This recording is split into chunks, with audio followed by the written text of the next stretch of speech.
जय जय जय हनुमान गोसाई, कृपा करहूँ गुरुदेव की नाई।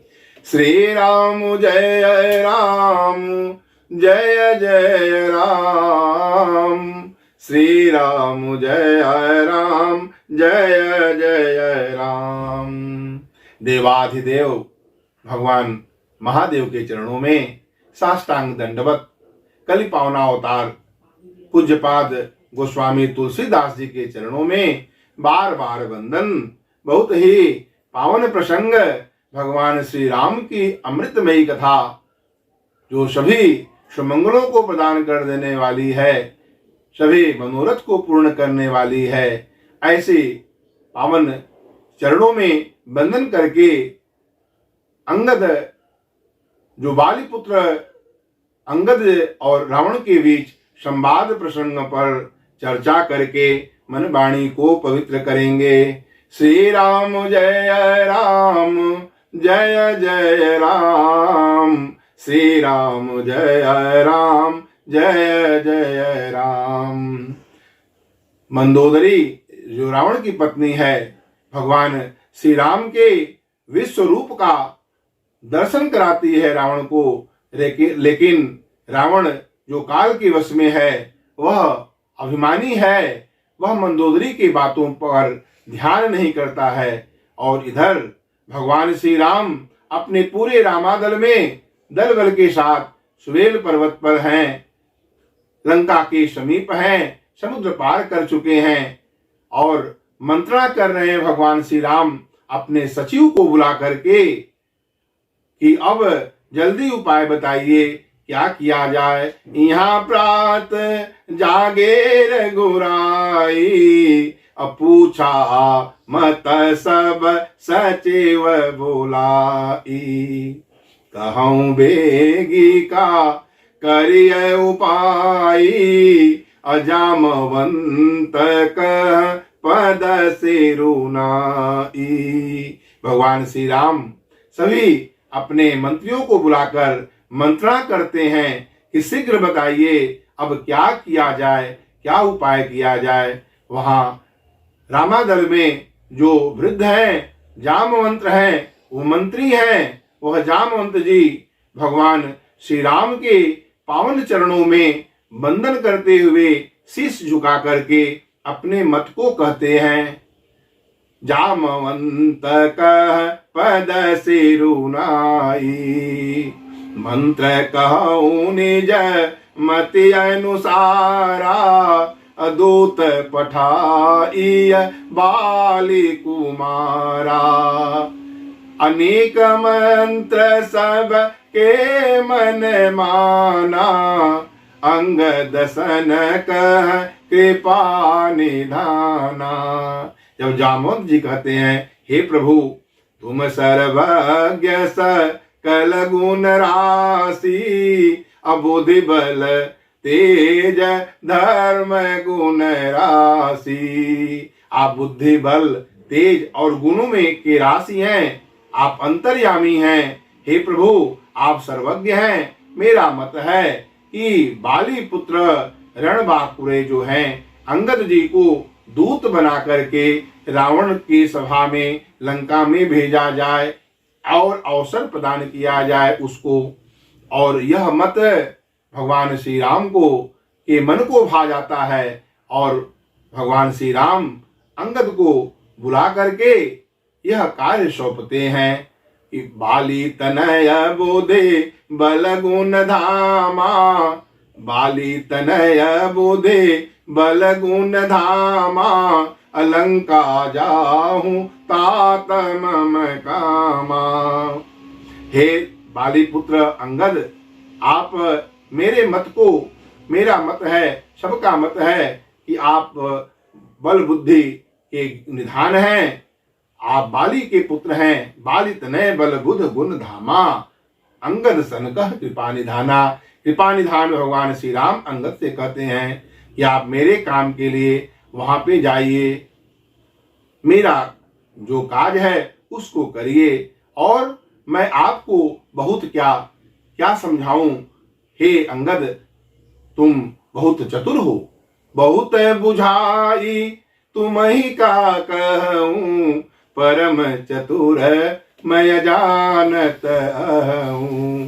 भगवान श्री राम जानते हैं कि अंगद जी परम चतुर हैं। परम चतुर वही है जिनका मन वचन और कर्म से भगवान श्री राम के कमल चरणों में प्रीति बन गई है। वही परम चतुर है जो सब काज को छोड़ करके भगवान श्री राम का भजन में लगा हुआ है, जिनका मन। और उनको बुला करके कहते हैं, आप परम चतुर हैं, मैं जानता हूं, आप वहां पर जाइए। काजू हमार तासुहित होई, अरे पुसन करहूं बत कही सोई। कृपा निधान कृपालु भगवान श्री राम कहते हैं, मेरा काज भी हो जाए और उसका भी कल्याण हो जाए, क्योंकि सभी जीव वह जीवात्मा हैं, विश्वात्मा हैं, सबके प्राणों के स्वामी हैं, जगत की आत्मा और सबके प्राणों के स्वामी भगवान श्री राम। सबकी कल्याण के भाव उनके मन में है, सब उन्हीं के उपजाए हैं। सब पर समान प्रीति करने वाले कृपालु कृपा निधान दया सिंधु भगवान श्री राम कहते हैं, मेरा काम भी हो जाए और उसका भी कल्याण हो जाए। इस तरह से जाकर के आप उनसे बात करिए। प्रभु अज्ञाधरि शीस, चरण बंदे अंगद उठऊं, सोई गुण सागर ईस, राम कृपा जा पर करहूं।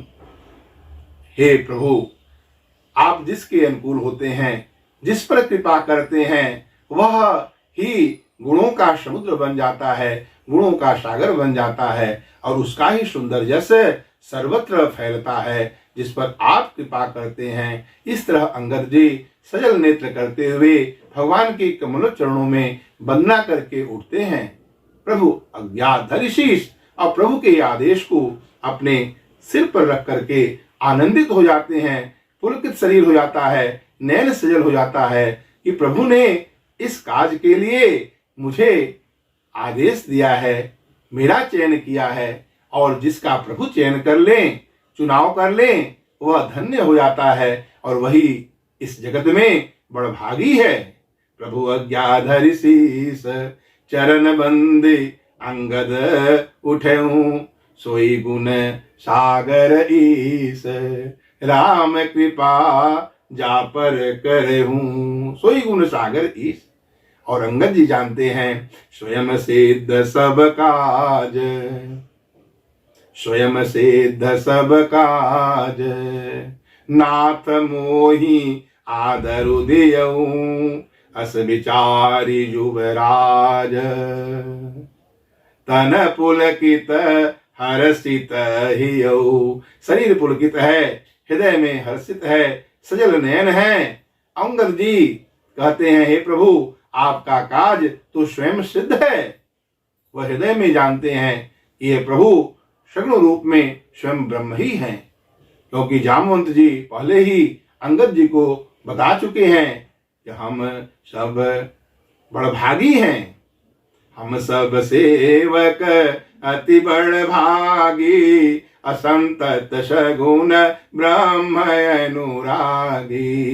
सतत सग जो ब्रह्म है वही प्रभु अवतार लिए हैं, और उनके काज में हम सब लगे हुए हैं। सेवक की भांति हम सब बड़भागी हैं। और यह बात अंगद जी जानते हैं, ये प्रभु हैं, नारायण हैं, ये इन्होंने मुझे जो आदेश दिया है वह अपने सिर पर रख करके और समझ जाते हैं। और वहां पर भगवान श्री राम के पावन चरणों का स्मरण करके और प्रभु के प्रताप को अपने हृदय में धारण करके रणबांकुरा वाली तनय अंगद जी निर्भीक होकर के, निशंक होकर के, वह आदेश लेकर के रावण की सभा लंका में प्रवेश करते हैं। और वहां पर जब जाते हैं तो सिंहवत, सिंह की भांति इधर उधर देखते हैं, चौकन्ना है, तो प्रबल जो शत्रु है वह प्रबल है। और वहां पर जब पहुंचते हैं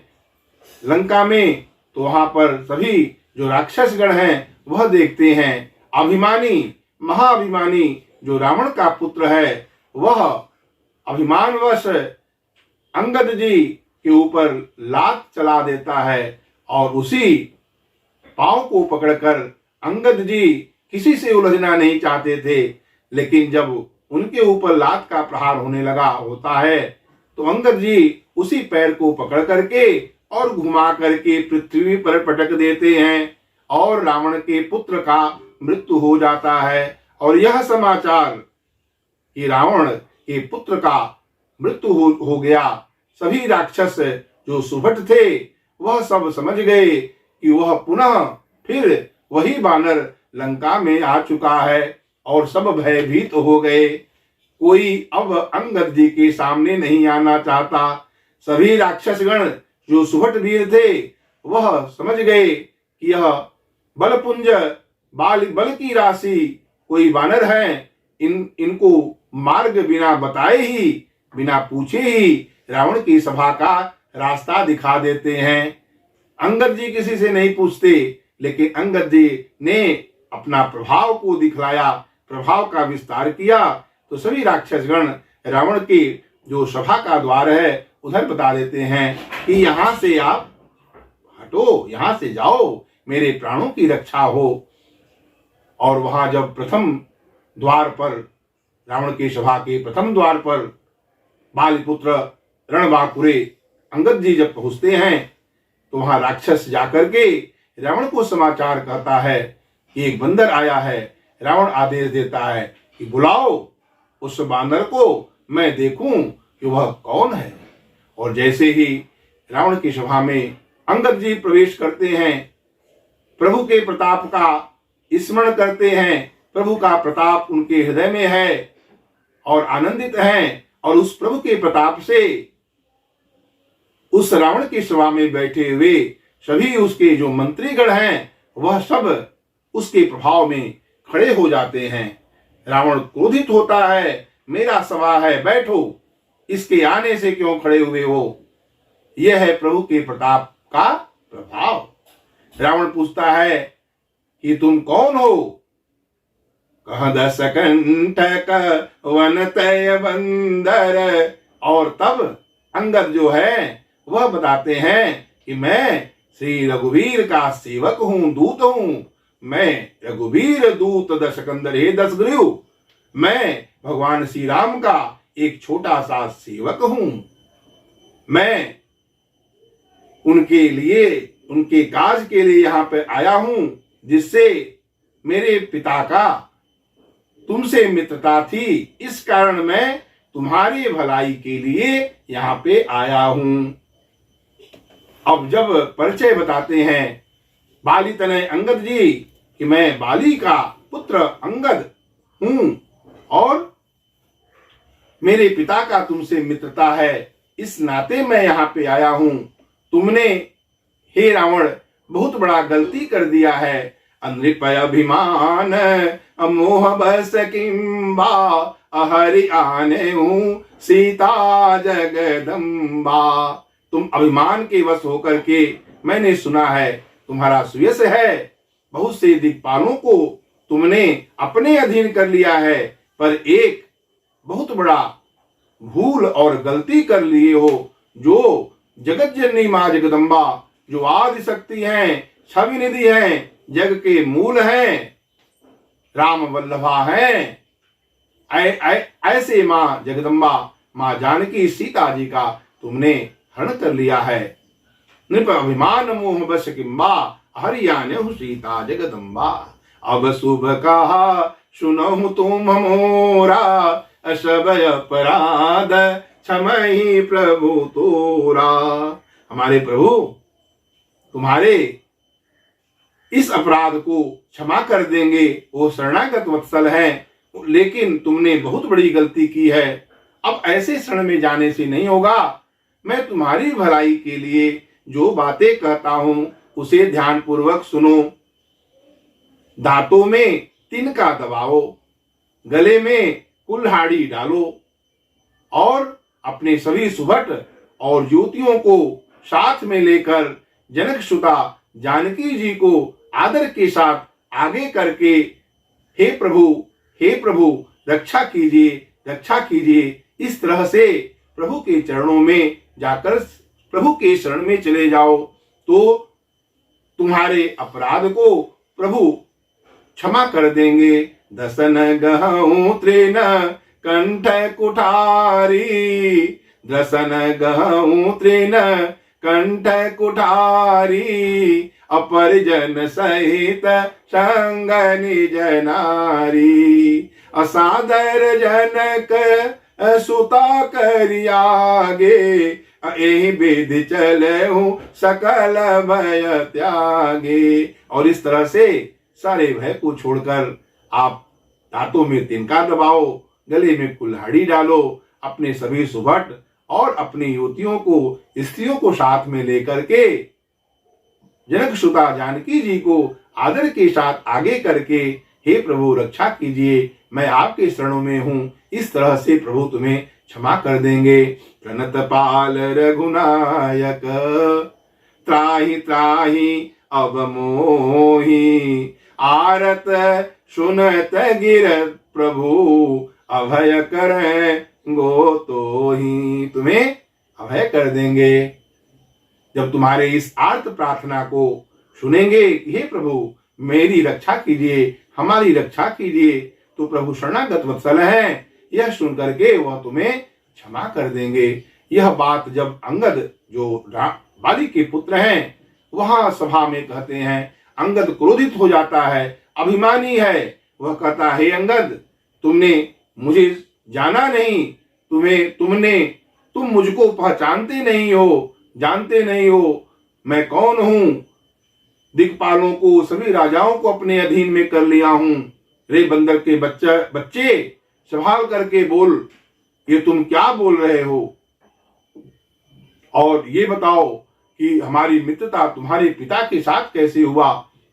तब अंगद कहते हैं कि मैं बाली तनय हूं, बाली का पुत्र हूं, और बाली के साथ में रावण का पहले जानता था। हाँ मैं जान गया, रहा बाली बानर मैं जाना, मैं जान गया क्योंकि बाली ने 6 महीने काख में दाब करके संध्या बंदन करते रहे, और जैसे ही बाली का नाम सुना तो महाअभिमानी रावण का अहंकार टूट गया और वह समझ गया यह बाली के पुत्र हैं। और फिर भेद नीति के द्वारा अंगद जी को पथ से विचलित करना चाहा और पूछा कि बता तुम्हारे पिताजी इतने अब कहां है, जबकि रावण सब जानता है और तुम उनके कुल में कुल रूपी बांस के लिए अग्नि पैदा हुए हो, तुम गर्भ में ही क्यों नहीं नष्ट हो गया। और जब रावण कहता है कि बाली की मृत्यु सब जानता है, लेकिन वह भेद नीति करना चाहता है, डालना चाहता है कि तुम उस तपस्वी के दूत कहला रहे हो जिसने तुम्हारे पिता का हत्या किया, तुम्हारे पिता के मृत्यु का कारण वह तपस्वी है और उनके साथ उनके दूत के रूप में तुम हो। तो अंगद जी कहते हैं कि भेद नीति तो उसके मन में आ सकती है जिनके हृदय में प्रभु का वास नहीं है। सुन सठ भेद हो ही नहीं ताके, अश्री रघुवीर हृदय नहीं जाके। जब भगवान का चरणों का आश्रय है, भगवान का प्रताप हर पल स्मरण है, तो वहां भेद नीति कायम, भेद नीति का प्रभाव नहीं पड़ता। वह भेद नीति के साथ, भेद नीति से अंगद को अपने पक्ष में करना चाहता है।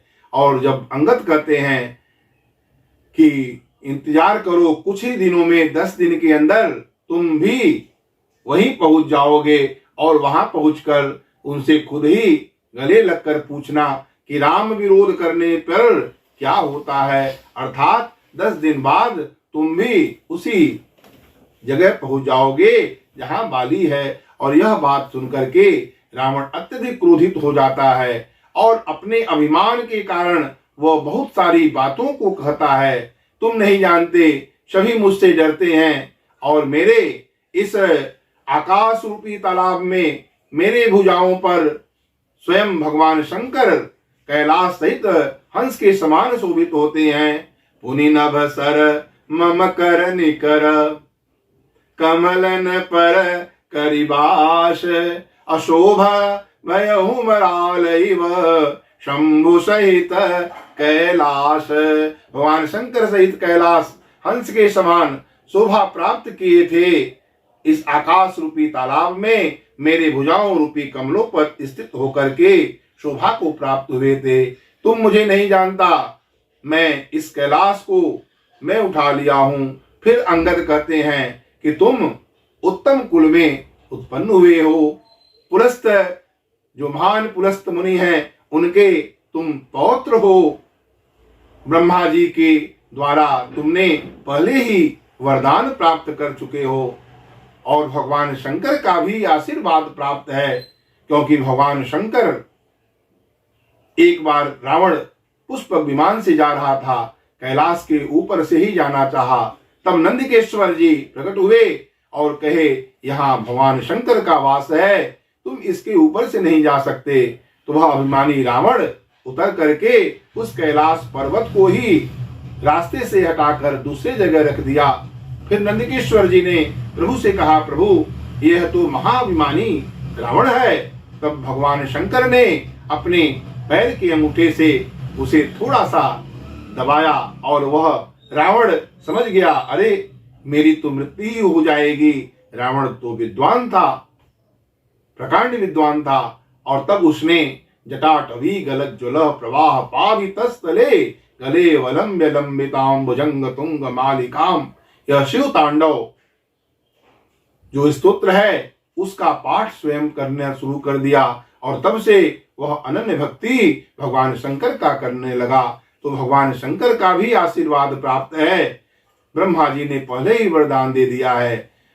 इस कारण से वह महाभिमानी रावण सबको अपने बस में करना चाह रहा था और बार बार 20 बार वह कहता है कि इस कैलाश को मैंने अपने इन भुजाओं से उठाया हूं और मुझ जैसा पंडित, मुझसा योद्धा त्रिभुवन में और न दूजा है। अपने सिर को काट काट शंकर को मैंने पूजा है और अपने सिर को काट करके आहुति देता था। इस पर जो बालीपुत्र अंगद जी हैं कहते हैं कि मोहवश पतंगे भी जल जाते हैं और गधा भी बहुत बोझ उठाता है, लेकिन कोई भी उसको सूरवीर नहीं कहता। तुम ये मिथ्या बातें अभिमानवश कह रहे हो, तुम नहीं जानते हो भगवान शंकर और सभी देवता और ब्रह्मा मुनि जिनके चरणों की सेवा करना चाहते हैं, जिनके चरणों की वंदना करना चाहते हैं, मैं उनका दूत हूं। और तुम कह रहे हो मैं कुल का नाशक हूं और तुम कुल का रक्षा करने वाले हो महाअभिमानी रावण। मैं जानता हूं तुम कौन हो। जब रावण को अंगद जी इन बातों से कहते हैं तो रावण और क्रोधित हो जाता है और वह कहता है कि बताओ तुम्हारी सेना में कौन है योद्धा जो मुझसे लड़ सकता है। अरे तुम्हारे जो स्वामी हैं तो अनुज ताश दुख दुखी मलीना तब प्रभु नारी विरह बलहीना, वो नारी के विरह में बलहीन हो चुके हैं और उनका भाई भी का भी बल हट गया है। और तुम और सुग्रीव कौन से वीर हो। रहा विभीषण वह डरपोक मेरे सामने क्या कह सकता है, कर सकता है। जो जिसने पुल का निर्माण किया वह शिल्पी है, हाँ एक योद्धा वीर है। हनुमान के विषय में रावण कह रहा है कि जिसने प्रथम बार लंका में आया, इस लंका का उजाड़ कर दिया, वन को अशोक वन को विध्वंस कर दिया, रावण के पुत्र को भी मार दिया, हाँ वह एक वीर है। और इस पर अंगद जी हंसते हैं, कह रहे वह इसी कारण क्या सचमुच उस छोटे से बानर ने तुम्हारे सभी लंका को जला दिया। सत्य कह रहे हो, क्योंकि वह हमारे सेना में सबसे छोटा बानर है अरे वह तो सुग्रीव के हरकाना हैं, तेज दौड़ते हैं। खबर लेने के लिए प्रभु ने उसने भेजा था, लगता है तभी वह जब लंका जला दिया, प्रभु के आदेश नहीं था, इस कारण से वह आकर के छिप रहा था। अब मैंने समझ गया। और इस पर और रावण जो है क्रोधित हो जाता है, अपने अभिमान का प्रदर्शन करता है और फिर कहता है कि कौन है, अरे मेरी प्रशंसा कर, उस मनुष्य का प्रशंसा करते हो। यहां सभी देवता दिक्पाल वह सब मेरे अधीन हैं। और इस पर अंगद जी कहते हैं कि तुम्हें पता नहीं है, हे उदंड सठ, तुम जानते नहीं हो प्रभु के प्रताप को, जिसने क्या कामदेव धनुर्धारी हैं। अरे जिसने परशुराम जो सहस्र बाहु का, जो परशुराम का फरसा अग्नि की तरह सहस्र बाहु की भुजाओं का नाश करने के लिए अग्नि के स्वरूप था, वह सहस्र बाहु और परशुराम के फरसा में अनगिनत राजाओं ने अपने प्राण त्याग दिए। और उस परशुराम जो भगवान श्री राम के रूप और बल को देख करके उनका भी गर्व दूर हो गया, ऐसे हमारे प्रभु श्री राम क्या मनुष्य हैं। और रे उदंड, तुम जानते नहीं हो कामदेव क्या धनुर्धारी हैं, गंगा क्या नदी है। और जो पशु सुरधेनु कल्पतरु रोखा, पशु सुरधेनु कल्पतरु रोखा, अन्नदान रस पियूखा। अन्नदान, क्या अन्नदान है, क्या अमृत रस है, क्या कामदेव धनुर्धारी हैं, क्या पशु जो सुरधेनु है, सुरधेनु जो क्या पशु है, कल्प वृक्ष क्या पेड़ है, वैन तेय जो पक्षी हैं गरुण जी, और क्या अहि सहसानन, हे दशग्रीव क्या वो सर्प हैं, शेषनाग जी चिंतामणि क्या पत्थर है। और राम की भगत के समान कौन सा लाभ है। अर्थात अंगद कहना चाहते हैं, तुम्हें पता नहीं है, सेन सहित मान मथी बन उजार युवराज। सेन सहित मान मथी, तुम्हारे सेना सहित तुम्हारे मान का मर्दन करके, तुम्हारे अशोक वन को उजाड़ कर विध्वंस करके, तुम्हारे पुत्रों को मार करके तुम उनका कुछ नहीं बिगाड़ सका, वो वापस आ गए बानर। तो क्या वो हनुमान जी क्या बानर है। इस तरह अंगद जो है समझाते हैं और कहते हैं, मैं जानता हूं, तुम बताओ इनमें से कौन सा रावण हो। बलि ही जितन एक गयऊ पताला, राखे न बांधे से सोना है साला। बलि को जीतने के लिए एक बार रावण पताल में गया था, जहां बालकों ने उन्हें पकड़ करके घुड़सवार में जहां घोड़े रहते हैं वहां पर बांध कर रख दिया। बच्चे खेल में जाते थे, मारते थे। और एक बहोरी सहसभुज देखा, और एक सहसभुज देखा, धाई धड़ा जिमे जंतु विशेखा, कौतुक लाग सभा। कौतुक के तमाशा के लिए उसने ला करके रख दिया। जब महामुनि पुलस्त्य जी आए तब दया लगा और वो छुड़ा कर ले गए। फिर अंगद जी कहते हैं, एक कहत मोहि सकुच अति, रहा बाल की कांख, इनमें तय रावण कौन, सत्य बदई तजी माख। चिड़ छोड़ करके, क्रोध त्याग करके बताओ, इनमें से तुम कौन से रावण हो। जो 6 महीना मेरे पिता ने संध्या वंदन किया कांख में दबाकर तुमको। अब तो रावण चिड़ उठा और क्रोधित हो गया और अपने अभिमान का प्रदर्शन करने लगा। 20 बार फिर पुनः वही बातें कहना शुरू कर दिया। तुम नहीं जानते, भगवान शंकर साक्षी हैं, मेरे भुजाओं के बल को वो जानते हैं। निज शिर सुरन करिन उतारी, अपूजऊ अमित बार त्रिपुरारी। अमित बार मैंने भगवान श्री राम का पूजन किया है और इस तरह अपने सिर को उतार करके मैंने पूजन किया है। तुम उदंड हो और सभी राक्षसों को वह आदेश देता है कि पकड़ो इसको।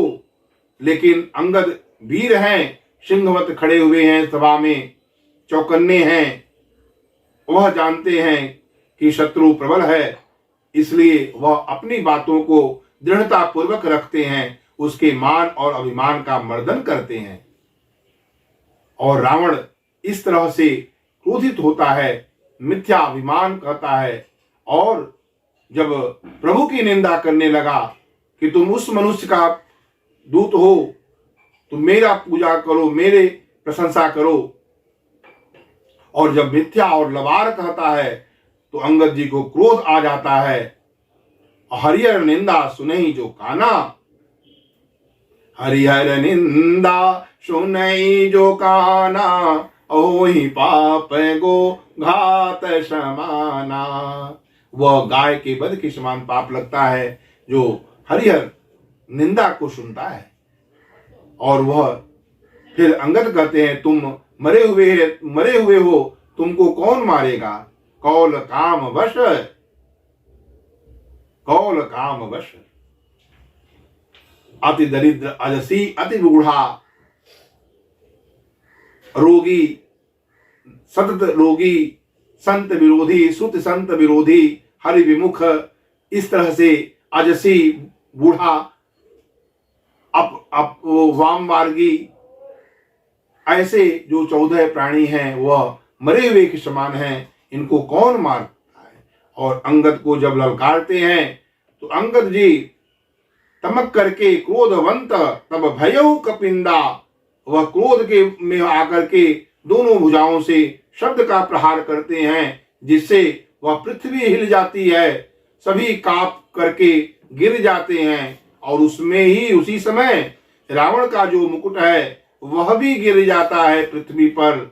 और तब अंगद जी ने भूतल पड़ा मुकुट अति सुंदर, सुंदर मुकुट जो पड़ा है उसमें से 4 मुकुट को लेकर के, मानो शाम दाम दंड भेद, जो राजाओं का 4 गुण है, अंगद जी मन ही मन समझ गए अब यहाँ रहने की आवश्यकता नहीं है। वह प्रभु के पास भेज देते हैं, जहां पर जब वो आता है चमकीला तो सभी वानर लोग सोचते हैं यह क्या है। भगवान हंसकर कहते हैं, चिंता मत करो, यह न वज्र है, न केतु है, न ही राहु है, न उल्कापात हुआ है, यह बालित ने अंगद के भेजे हुए रावण के मुकुट है। और लपक करके वह हनुमान जी ला करके प्रभु के पावन चरणों में रख देते हैं। और इधर जब वो रावण अपनी सभा में सबको बोलता है, वहां अंगद जी अपने बल का प्रदर्शन करने के लिए प्रभु के प्रताप को स्मरण करते हुए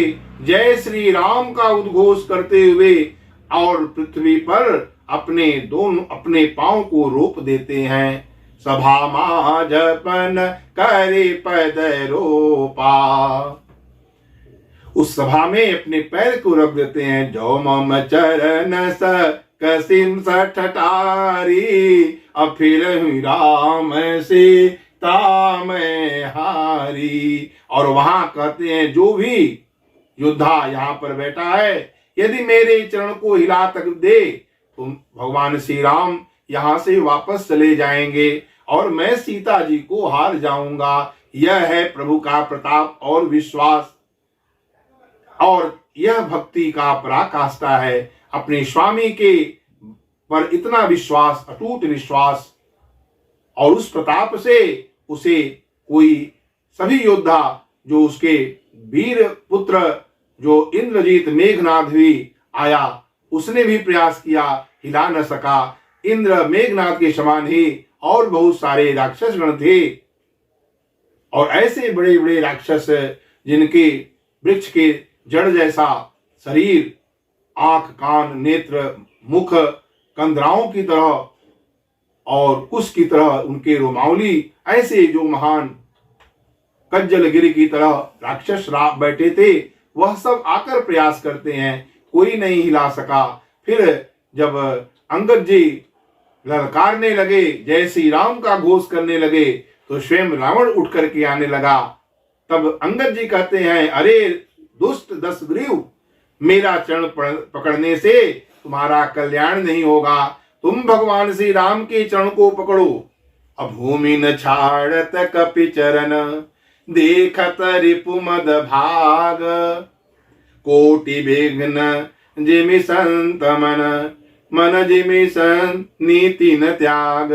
कोटि विघ्न आने पर ही जिस तरह से संत का मन नीति का त्याग नहीं करता, उसी तरह यह भूमि भी अंगद जी के पैर को नहीं छोड़ रही है। भूमि न छाड़त कपि चरण। और यह देख करके सभी जो शत्रु हैं उनका अभिमान जो है वो नष्ट हो जाता है। सब जो है हार करके मानो सभी संपत्ति को गवा करके अपने जाकर सिंहासन पर रावण बैठ जाता है। और दिन में ही वह तेजहीन हो गया, उसका तेज समाप्त हो गया। और इस तरह जब सबको आदेश देता है कि इसको पकड़ो और जितने भी वानर हैं वह सबको खा जाओ और उन तपस्वियों को पकड़ करके मेरे पास लाओ, फिर अंगद जी दे जानते हैं और अपने बल का प्रदर्शन करते हैं। और इस तरह से वह अंगद और रावण के बीच में संवाद होता है। अंगद जी अपने प्रभु के प्रताप और बल का वहां पर दर्शन कराते हैं रावण को। लेकिन रावण जो अभिमानी है, काल के वशीभूत है, वह समझने को तैयार नहीं है। बार बार रावण को अनेकों विधि से अंगद जी समझाने का प्रयास करते हैं, लेकिन रावण जो समझने के लिए तैयार ही नहीं है। फिर अंगद समझ जाते हैं कि अब यह समझने वाला नहीं है, काल के वशीभूत है। तो इस तरह से अंगद जो है वहां पर अपनी बातों को दृढ़ता पूर्वक रखते हैं। और इधर जब अंगद जी वहां पर आते हैं और रिपुबल धरसि हरस कपि, बालित नय बल पुंज। और पुलक शरीर नयन जल, गहे राम पद कंज। रिपुबल धरसि हरसि कपि, बालित नय बल पुंज। अपुलक शरीर नयन जल, गहे राम पद कंज। भगवान के कमल चरणों को तन पुलकित है, अंगद जी के नेत्रों में जल है। और इस तरह से अपने शत्रु के को ध्वस्त करके, उनके विमान को ध्वस्त करके, अपने बल का प्रदर्शन करके, अपने बुद्धि कौशल और गुण के द्वारा उसको परास्त करके, संवाद में वह बाली के बलपुंज जो हैं, बाली तने रण बाकुरे हैं, निशंक हैं, क्योंकि प्रभु का प्रताप उनके हृदय में है। और जिनके हृदय में प्रभु का प्रताप स्मरण रहता है वह निर्भय हो जाता है। सबका मान मर्दन करके अंगद जी बहुत विधि से रावण को समझा करके फिर रामादल में आते हैं। और रामादल में आकर के भगवान के कमल चरणों को पकड़ लेते हैं। नयन सजल है, शरीर पुलकित है। इस तरह से जो महान अंगद जो राम भक्त हैं, भगवान श्री राम के दूत हैं, दूत के भी दूत अपने को मानने वाले, क्योंकि भगवान राम के जो सेवक सुग्रीव, सुग्रीव के भी सेवक, तो सेवक के भी सेवक के रूप में महान बुद्धिमान और बल के पुंज अंगद जी अपने को बताते हैं। और इस तरह से आकर के भगवान के पावन चरणों में वंदना करके, शीश झुका करके प्रभु के कमल चरणों को पकड़ कर अपने नयन में जल भर करके शरीर पुलकित होकर के रहते हैं। भगवान श्री राम आनंदित हो जाते हैं अंगद जी के इस कार्य से। और उधर रावण जो है तेजहीन होकर के वह अपने महल में जाता है, जहां मंदोदरी पुनः एक बार उसे समझाने का प्रयास करती है। इस तरह हम सब भी भगवान के पावन चरणों को, भगवान की कथाओं को अपने मन में उतार करके अपने मन को पूरी तरह से भगवान के भजन में लगा देंगे तो कल्याण है। आइए भगवान का पावन नाम श्री राम जय जय राम। क्योंकि अभिमान जो है वह कष्टकारी होता है, सकल शोकदायक अभिमाना। संस्कृति मूल है। अभिमान का त्याग करके हम भगवान के भजन में लग जाएं। श्री राम जय राम, श्री राम जय राम, श्री राम जय राम।